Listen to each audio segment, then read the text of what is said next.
LG Smart TV, how to download apps on LG TV. So if you want to download apps on your LG TV, first of all you have to do is when you're on the home page, you will see this type of interface right here. Now from the home page, basically what you have to do is from the bottom you'll find various options, but you want to simply navigate to the apps option here.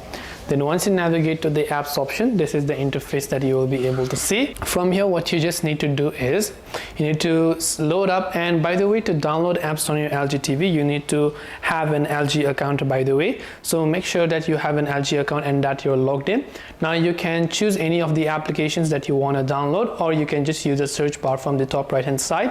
And once you've done that, you can simply open up the app page, and right there you'll find the install button where you can just hit the install button to install any application of your choice. This way you'll be able to download apps on LG TV. I hope that this video helped you. If you have got any more questions, feel free to leave them down below. Thank you very much for watching till the end of this tutorial, and see you soon in our next video.